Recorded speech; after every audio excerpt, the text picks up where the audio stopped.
Hello, friends. I am Pastor Elijah Cherian, and with me, Pastor Tom Franklin. Um, Today, we would like to bring to you some of our thoughts, our concern, our understanding on the present scenario that is going on in Israel. The conflict between, at present, Hamas and Israeli government. So, as we were discussing, I just asked Pastor Tom, let's have a video on this issue. It is not going to be a very deep theological discussion. These are our concern, our perspective based on our understanding on the Bible. And we will not get into the probably socio-political, theological, much deeper discussion.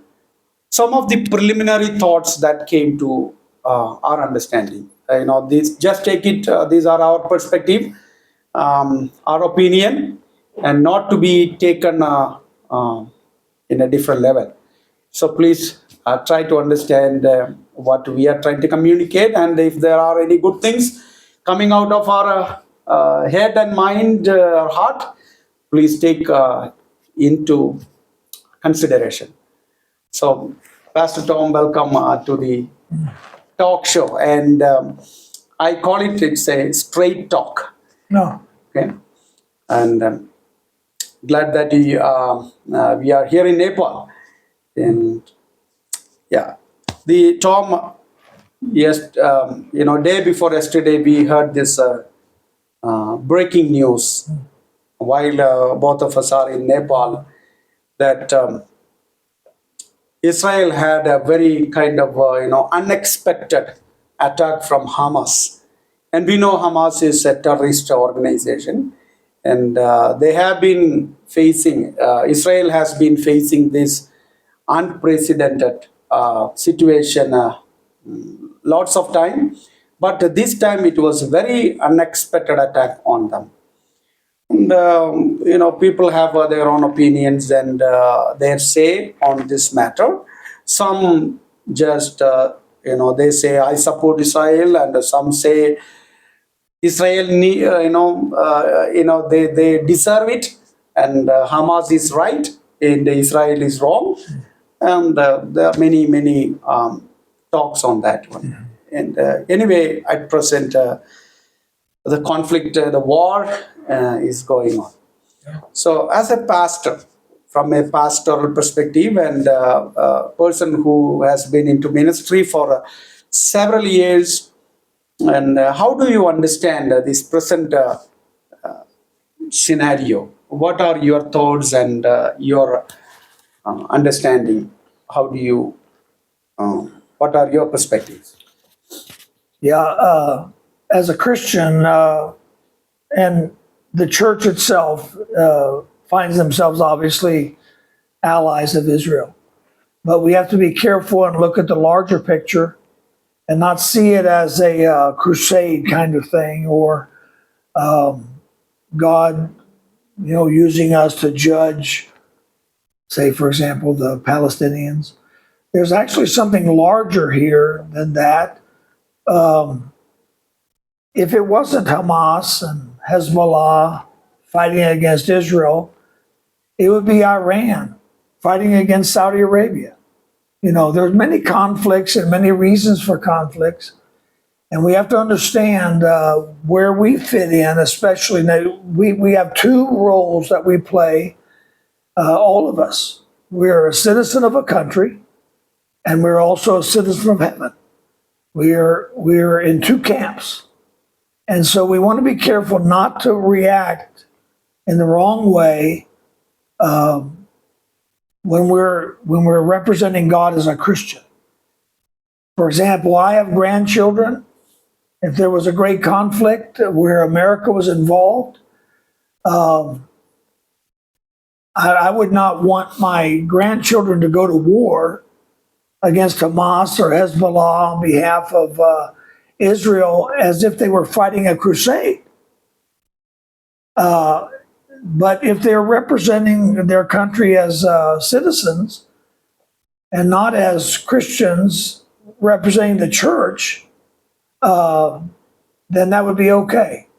It would be just like fighting for, the people in South Korea or Great Britain during World War II. But that wouldn't be considered a crusade. So we got to be careful Yeah. how we approach this as Christians. Yeah, I think what you said is true. And that's a great point. As a Christian, we need to be very careful on how we comment on things because Right. we have this theological understanding that we are citizens of heaven, and also we live in this world. So anything and everything that we come across in life should be viewed in the perspective of eternity and also from the perspective of our citizenship in heaven. Yeah. So, of course, we as Christians do not promote and we do not like any kind of war. And we see, on the one hand, we see any form of war or conflict is the symbol of evil, and it cannot be supported. But on the other hand, when we look at the countries, as you said, I'm a citizen of India, you are a citizen of US. I think there is a kind of national spirit in each one of us. Being an Indian, I'm proud to be known as an Indian, and you being a citizen of US, you're proud to be a US citizen. And we have an allegiance, a national spirit towards each one of our country. In that sense, don't you think that Israel has got the right to defend their national territory and boundaries, and that cannot be questioned by any kind of terrorist organization, not even any other country? Any other country, right? And we have to look carefully and see what God permits and what He allows and what He encourages. There's a couple of passages in the Bible that, for example, that would tell us that it is okay to defend justice, and we are to fight against injustice, even in a physical war. When people were coming to John the Baptist because he was a great prophet, and they were asking him, "What should we do?" Like the tax collector, what should we do? And they wanted his opinion on how they should live. And the soldiers came to him, and they wanted to know how they fit into the world. And he did not tell them to lay down their arms. He just told them, don't use your authority and your power to exploit people. Okay, that's a great point. Yeah, so he gave permission for there to be soldiers, for them to have weapons. For what reason? Well, the only possible reason in God's eyes is to defend justice and fight against injustice. Now, understand something very important. As Christians in the church, we're not authorized to use force. We're not authorized to, as a church, like the Crusades, as I said earlier. That is not what God has given. There are actually 3 spheres of authority, and they all sometimes overlap. The authority of the family is very important to God. This is where a child learns right and wrong and how to live and do the will of God. Then there's the church, which we find God giving us salvation, giving us grace. We behave with grace. But then there's the state. In fact, Paul said in Romans 13 that the government is actually ministers. There's no authority except the authority of God. And he gives delegated authority to the state. And he says the state does not bear the sword in vain. They're there to stop evildoers. They're there to commend people for doing good. They're there to punish people for doing evil. So God has a place for the army. God has a place for violence, actually, in the context of the government, not the church. You Yeah. see, the church's job is to give, we operate with the purpose of giving grace. The government operates under a different premise, and that is to defend justice and to exercise force. We are in the business in the church of persuading. Mhm. The government is in the business of coercing Yeah, implementing an administration of the and citizens. actually putting fear in the hearts of the evildoer. Yeah. So we always have to be. See, I'm a citizen of America, but and one time I was in the army, and so but at that time I wasn't a Christian. I guess I'm making confusing. But every Christian citizen can be in the army, but he has to be careful. For example, a Christian in Hitler's army, he would have to decide: is this a just war? Yeah. Should I be fighting for this cause? And so that's where the dilemma comes in. Oh, okay. I think you said it in a very nice, beautiful way. How to where to draw the line and how to distinguish, church and the state. State, yeah. Okay, and we as Christians should be very careful how much we should be in alliance with the state or agree with the state, and what point we can even criticize our own government, and also to support our government, Right. because our primary responsibility or duty is to the Bible, and the point is always what is just and where is justice. Yes. And I think that is true, and and also said, God actually has permitted, though church is a different entity and institution, Yeah. and there's a place for the state Yeah. governance, and God has placed the state over the Christians also, and all the people, and the state is also an agency to prevent evil. Exactly. That's why God, you see, the one thing we have to understand, and sometimes we're very naive about it. There are people that are very naive about the nature of the world that we live in. And for example, there are people in the church, they've been told, thou shalt not kill, not understanding exactly what that word means in God's commandment. And there's people that are pacifist. There are people that would never fight in a war for any reason. Gandhi, for example, he encouraged the Western countries to just lay down their arms, and Hitler would respond, and he would stop fighting. That's very naive and very foolish. That's ignoring the fact that there is Satan in the world. There's evil in the world. Yeah, that's ignoring. That's a point, I think. That is ignoring evil. Ignoring evil. Yeah. We always need to acknowledge and admit the fact that the world is full of evil.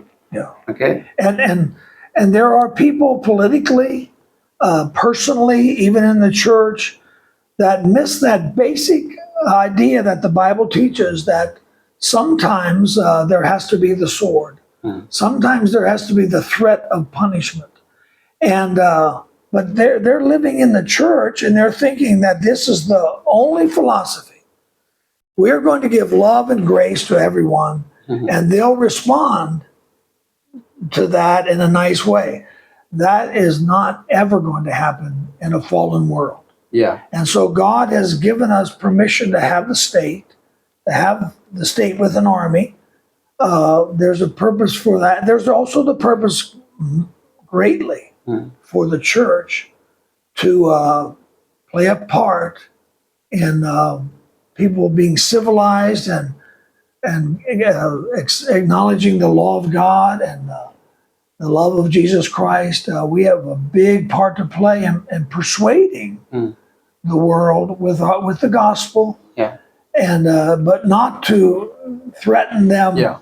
Like in the Middle Ages, the church The church did many mistakes. they were terrible mistakes. Yeah. And We acknowledge it, and we have no shame to admit that. Because there's sin in the church also. Yeah. We're all sinners. Yeah. And we all have to be fearful and aware of our sinfulness and let the Bible guide us Yes. and making our decisions. So when it comes to like this conflict, it seems obvious, and it really is obvious when you look at the way Hamas and Hezbollah, how they behave and how they, Very inhuman.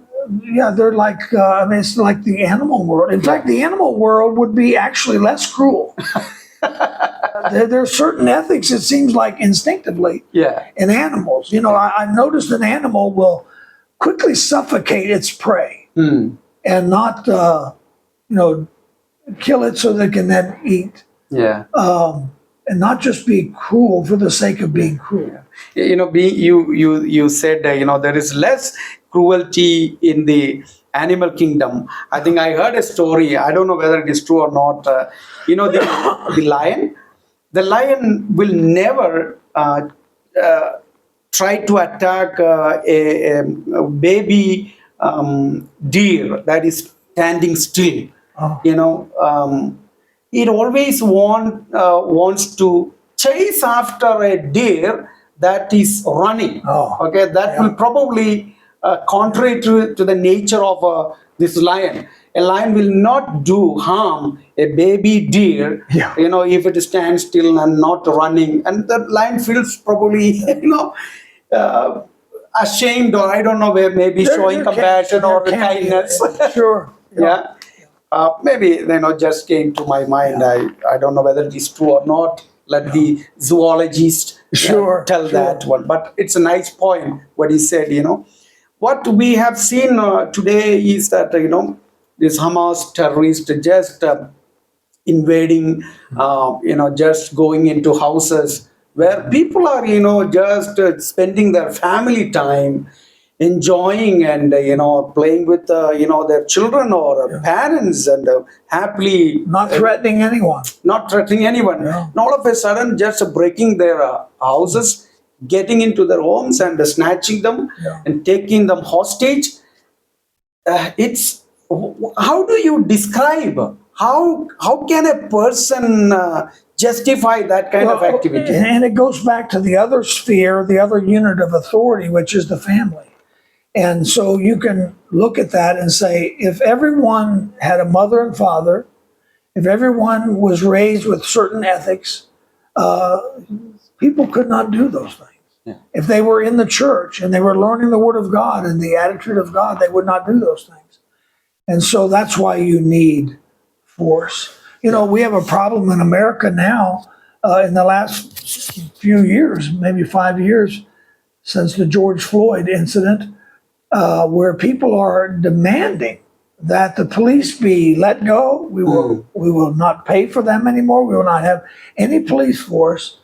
And we're seeing the results of that. If you pay attention to America's news, you realize that if there are no policemen in an area, then people that don't know the Lord Jesus Christ, do not fear God, they will just go and steal or rape. Oh, sure. In fact, there's a story in the Bible of the tribe of Dan in the book of Judges, and this is a dark time in Israel.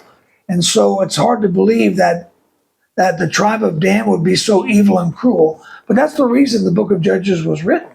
It shows that anybody, if they get away from the Word of God, they'll behave terribly. Yeah. And so Dan, they instead of doing what God said and settling the land that they were given as a possession, they went looking for something easy. And they found a city in the north called Laish. And you can read in Judges 18 that they were a people that were prosperous. They had wonderful soil. They had success, and they were at peace. They had no enemies. And the only alliance they had, let's say the only police protection they had, was from the Sidonians, which were many miles away. And so when Dan came and saw how easy it would be to conquer this people and just take what they wanted, because they were so far away from any protection. And so it's that kind of naivete, that that not recognizing that if you don't have a force to protect you, if you don't recognize the need for government and armies, then you will be susceptible. And there are countries like that. Yeah. There are countries that say, oh, even in Israel now is divided politically. There are people that defend the state and the right to defend themselves, and there's others that would be like Gandhi, who say, "Oh, let's just be nice, and they'll leave us alone." No, they will not. Yeah. They will take you. Yeah. Having said that, one Tom, I think from a pastoral perspective, we have a message to communicate to our people who are watching this video that the enemy took advantage of the internal conflicts of a country. Okay, I think that is a great lesson we have to learn. When the country is in internal conflict and the country leaders are given attention to solve the problem, you see the enemy outside is trying to take advantage and just trying to sneak in and all of a sudden attack. And this is the reasons societies, civilizations fail.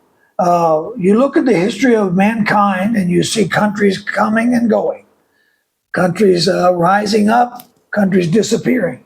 And it seems like there's only maybe 300-400 years that they exist, and then they are conquered by someone else. And it's because they become soft. They become indifferent. Yeah. They become corrupt to where they don't have the will anymore to defend themselves. Yeah.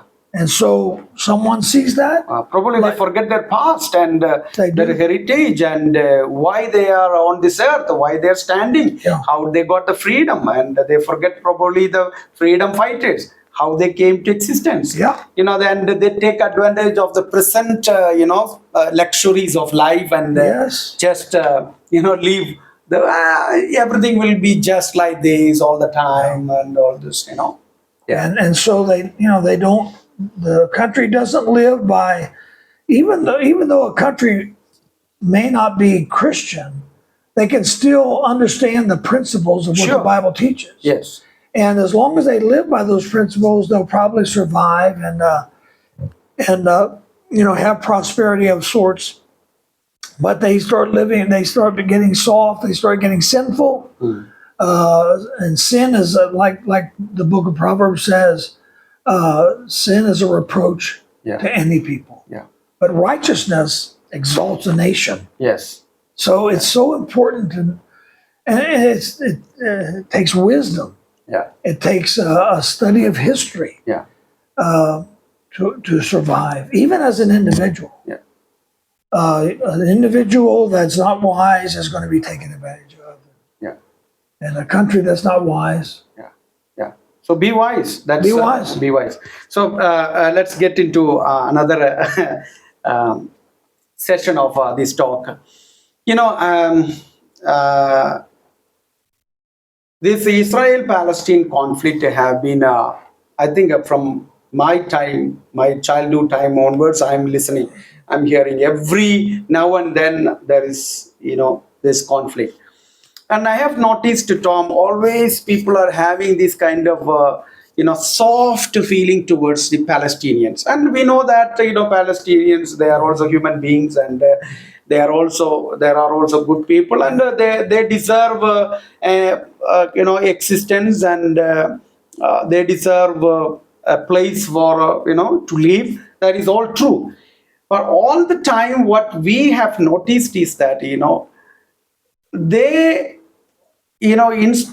they have always tried to disturb Israel, and Israel, from their point of view or anyway, in their stand, they always try to defend their cause anyway. And always when, suppose if I attack you, you have always the right to defend yourself. And when you try to defend yourself, and naturally I will face some kind of consequences.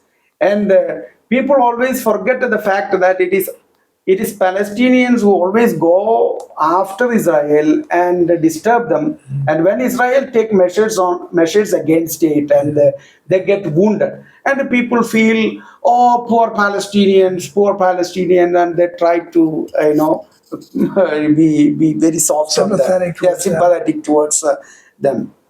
And what I would like to tell, this many years, billions and billions of money were pumped to Israel and to Palestinian to build their schools, hospitals, shelters, so many things.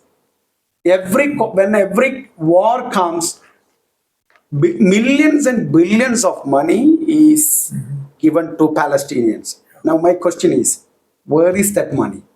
And do we see anything, any result of that help, international help they received? Even today, even today, the Palestinians are provided electricity from Israel and all immediate help. It is provided by their enemy, the so-called enemy. Okay, the question is, where is this money is being spent? Yeah, that's a political issue, and that's also an issue that deals with wisdom. We are, for whatever reason, the nations today, unlike many centuries ago, somehow there's a sympathy generated to the media will show you the little child starving. They will show the woman that is. They'll always show that's what goes on the news. Yeah, I think the international media many a times they don't do justice. No. They always being very partial, and I think they are not doing the what is a they are not doing the proper journalism. No. Okay, they are not being just in reporting. History is filled with that. When you look at, and now back to your question in a minute about where's the money and how these things play out. Throughout the starvation that Stalin imposed upon his people, the media denied it. Now, he had his purposes, just like Mao had his purposes for the cruelty. It's just unbelievable how, in fact, I think it was Stalin that said, for one person to die is a tragedy, but for 1 million people to die is just a statistic. People don't. It's just strange how we think. But the media they seem to always justify or cover for the one that's the most evil. That's right. That's been true for especially the modern era. Yeah. Yeah. What I also see today with the many people, they try to erase the true history. Okay, history has to be true, but I'm just adding that probably the adjective before true history. History has to be true. They always try to ignore and change the history. This is what we see, They just for want to their own erase purposes. it. Erase it. You know what? The bigger picture again, the larger picture, is the greater conflict in our world is between Satan and the kingdom of light. Yes. The kingdom of God, and so you see it in many ways. So the media is never going to promote anything that even smells like it came from the Bible. Yeah. And so in America, for example, the obvious attack that's coming, and there's many attacks against the church, against biblical truth, is this crazy transgender behavior. Now you're going directly at how God created life. And we're going to change that. Yeah. We're going to make people think that there's no design. That there's not a purpose that God had in making male and female. And I don't want to get off on that side trail, but we just need, I look at things and I realize behind every conflict is a fight against God. That's true. By secular man. That's right. They just won't ignore and nullify if that has got any truth, or of course, any morality, any value system Right. that comes from the Bible. Yeah. And they just want to just say, no, Yeah. no. They're- And they want to create a system of their own. Yeah. And see, we can cancel it. And these are all stories of grandma. And they just want to, reject the truth. Yeah. And what it goes back to the Garden of Eden, the very basic concept of evil in the world. And Satan said it correctly. He said, God knows that you will be as God. Now, if you are like God, then you make the decision of what is right, what is wrong.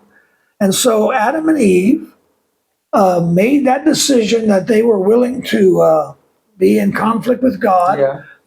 And what has that done for the world? Look at how terrible this world is. Yes. Without Jesus Christ, without the law of God, it finally came after not too many years. God finally had to destroy that world with a flood. Yes. And we see without the influence of the Bible and without the influence of God, we're moving in the same direction. We're depraved. We create problems that we cannot solve. So we are terrible at being God. Yes. Terrible. We cannot. We We are not God. And, I think, humanism is what, being promoted today. Yeah. Is you are God. You're You can solve all the problem. Yeah. And see that exactly what, God said to Adam and Eve, that you cannot be God and you are not God. You're not able. You are not able. No. And you are not created that way. No. Yeah. Anyway, let's come back to this. Of course, we talked all this evil and good in connection with this present war. And, sometimes people tend to think that these Christians are so much favorable to the Jewish, but we know that, from the Bible, when we talk theologically, we don't have any special concern for the Jewish people more than the Anybody else Nepalese. in the Oh, world? yeah, more than the Nepalese, more than the Indians, No. or the Africans, or the We're Koreans, or Chinese. Seeking to save everyone. Yeah, the Jews will be saved only if they accept Jesus Christ. Yeah, sure. There is no favoritism for God as of now or any any time. If they want to be in heaven, they need to accept Jesus. Sure. Okay, and there is no special place like the Jewish people. Let them leave anyhow they want to leave, and they will be gone to heaven. No, no. They must accept Jesus.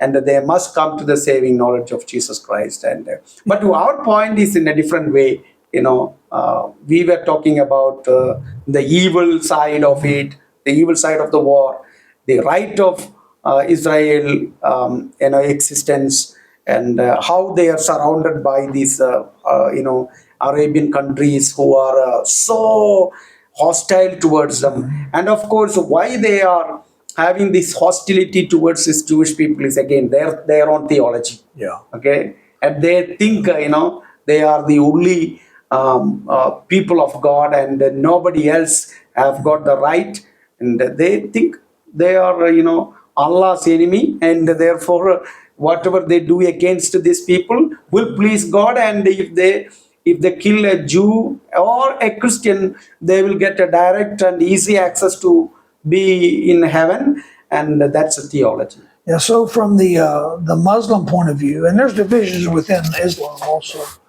If they weren't fighting against Israel, they'd be fighting against each other, But they are a theocracy.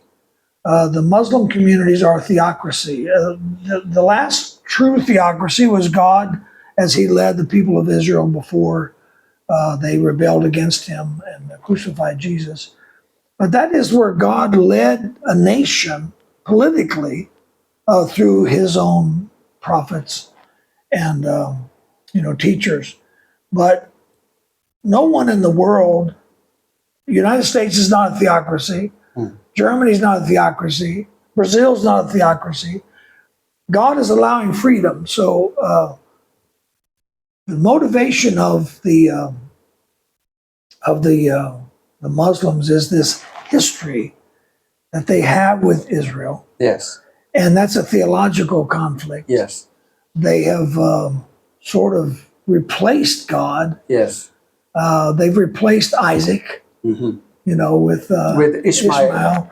and with that's Yeah. The corruption.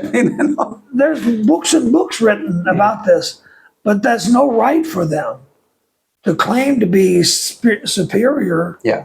and led by God to destroy and do what they did. Yeah. I mean, how terrible to blame any God for doing what they've done Yes. and being inhumane to people. Yeah.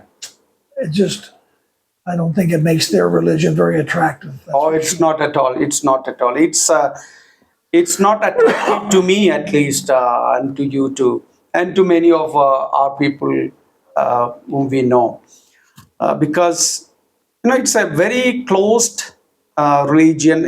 When we understand the God of the Bible is God who gave us freedom, even to criticize Him. Yes.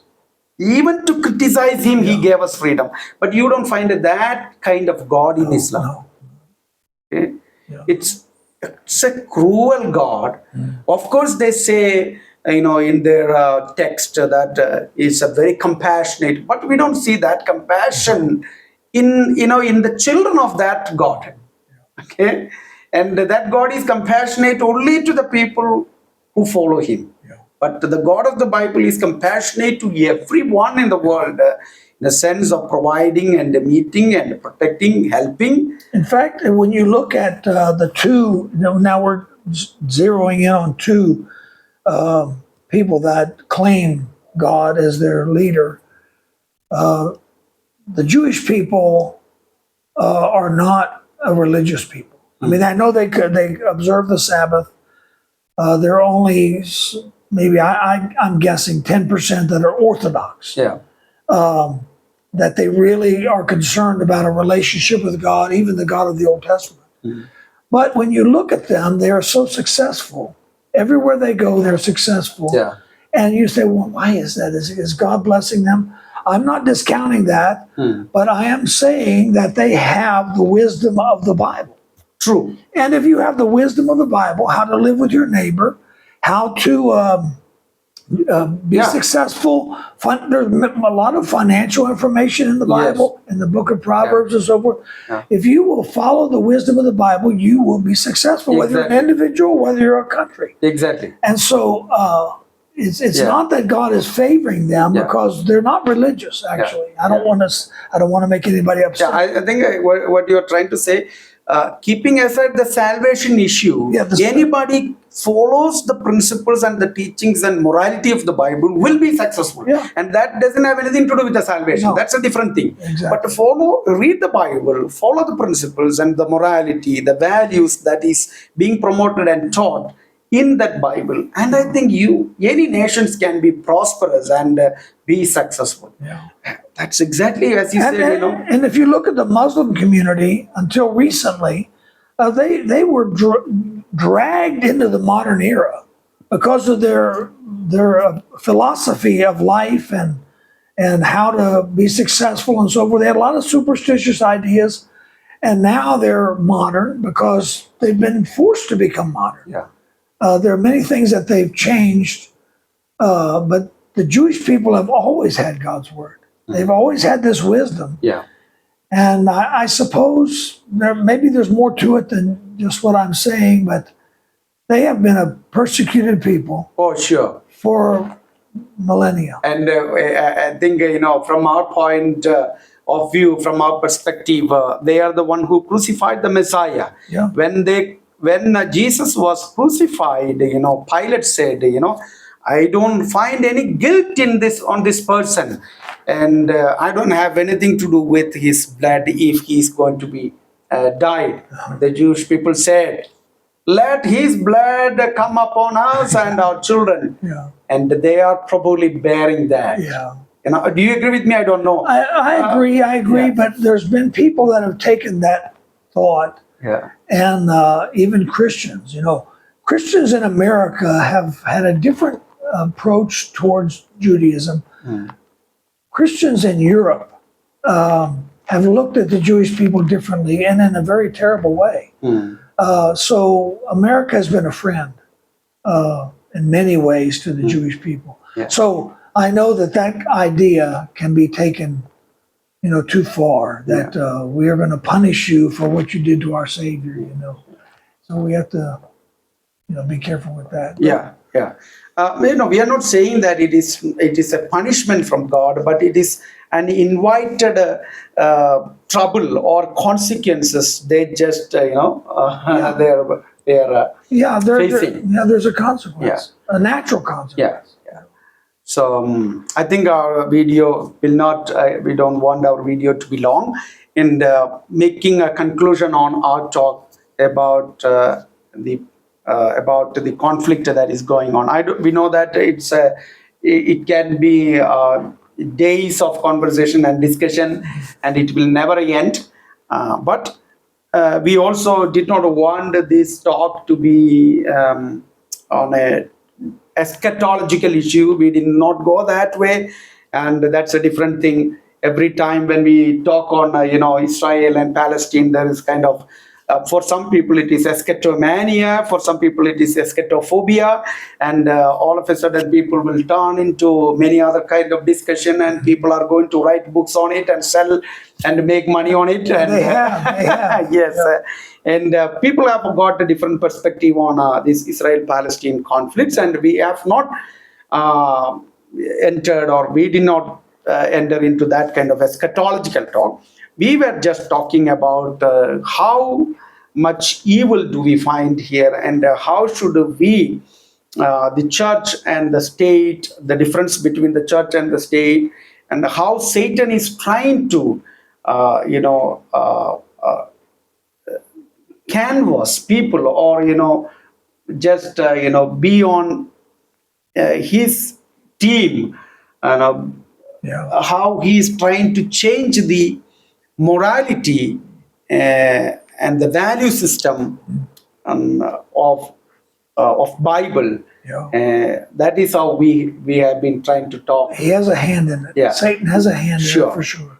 I don't know how much our people have understood about what we are trying to communicate. Anyway, you want to take any final conclusion, any points? This is what we were trying to. Well, no, just simply that we have to be aware of the nature of the world we live in, and understand evil will always be with us, and understand that what Peter said, God is not willing that any should perish. Yes. We're not choosing sides like some kind of crusade. Yeah. In those days. We want to make sure that this is what's going on between nations. Everyone needs to be guided by the principles of the Bible. Yeah. And that's the only way we can have any kind of success. Yeah. Unless and until the Prince of Peace come to every human being, and unless and until they accept that God of peace into their life, or there will not be any peace in individual, in family, and in some community, and even in country. And let everyone who take arms in their hands, and this is our message to Hamas, I think, you are taking weapon in your hands, and they are taking weapon in their hands, and your behavior doesn't match with the theology that you talk outside. Right. It seems to us they have a different theology that they talk outside and inside. Yes. Okay. Yeah. But we have, whether inside or outside, we have only one theology. All right.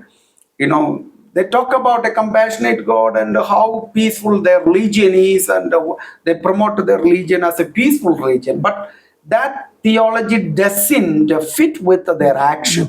You can tell a tree by its fruit. Yes. So that's what we want to.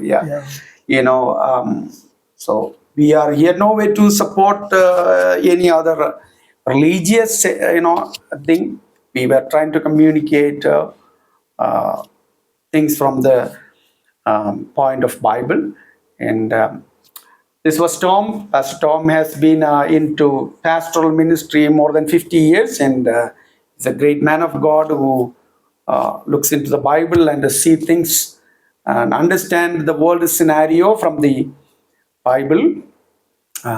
So we will come up with a new subject, new topic that would probably will a blessing to all of us. Thank you, Pastor Tom, for this time. We'll talk again.